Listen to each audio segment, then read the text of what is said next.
नमस्कार विद्यार्थी मित्रों, कक्षा 9 विषय हिंदी पाठ 19वां महाकवि कालिदास, उसका दूसरा भाग। इस तरह उपरोक्त शास्त्रार्थ में विद्योत्तमा ने उस मूर्ख युवक से अपनी हार मान ली और दोनों का विवाह धूमधाम से पंडितों ने करवा दिया। एक दिन की बात है, एक ऊँट की बोली सुनकर वह मूर्ख युवक अपना मौन व्रत भूलकर यकायक बोल उठा, उट्र उट्र। उसको बोलते सुनकर विद्योत्तमा चौंक उठी। उसे पता चला उसका पति कोई विद्वान पंडित नहीं बल्कि एक बहुत बड़ा मूर्ख है।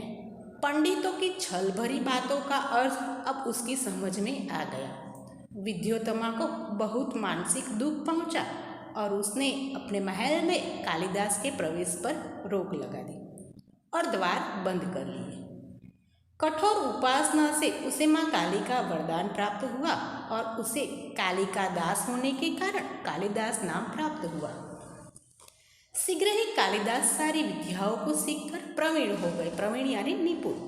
राजनीति, धर्मशास्त्र और साहित्य का अच्छा ज्ञान प्राप्त कर वह फिर से विद्योत्तमा के पास लौटे। द्वार तब भी बंद था। कवि ने अपने विद्वान होने के प्रमाण स्वरूप संस्कृत में द्वार खोलने के लिए विद्योत्तमा से प्रार्थना की। अनावृत कपाटे द्वार देहि। अंदर से पत्नी विद्योत्तमा ने पूछा, अस्ति कश्चिद वाग विशेष। इस पर महाकवि कालिदास ने क्रमशः कुंभार विद्योत्तमा को जब अपने पति पर विश्वास हो गया तो उसने स्वागत किया। कालिदास को हर क्षेत्र का गहरा अनुभव था। प्रकृति का जैसा वर्णन उनके साहित्य में मिलता है वैसा कहीं नहीं मिलता। उन्हें प्रकृति के बिना मनुष्य जीवन अधूरा दिखाई पड़ता था। कालिदास की उपमाएं विश्वविख्यात है। उनकी कोई तुलना नहीं, उसका कोई जोड़ नहीं।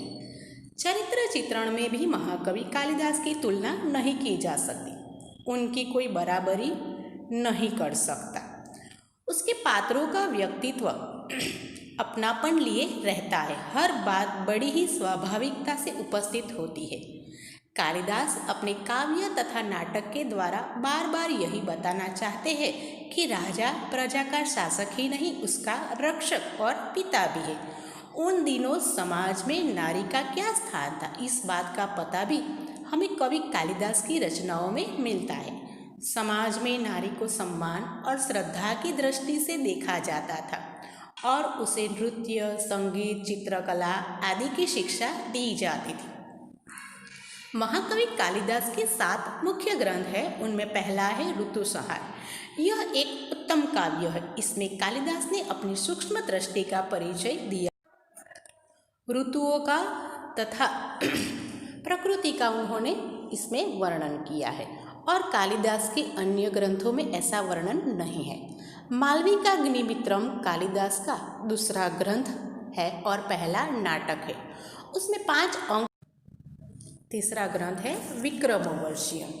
विक्रमोर्वशीयम कालिदास का दूसरा नाटक है। इसमें 5 अंक है तथा महाराज पुरुरवा और उर्वशी की प्रेम कथा का चित्रण किया गया है। कुमार संभव का काव्य है और इसमें शिव पार्वती के विवाह से लेकर कुमार कार्तिकेय के जन्म और उसके द्वारा तारकासुर के वध तक की कथा का वर्णन है।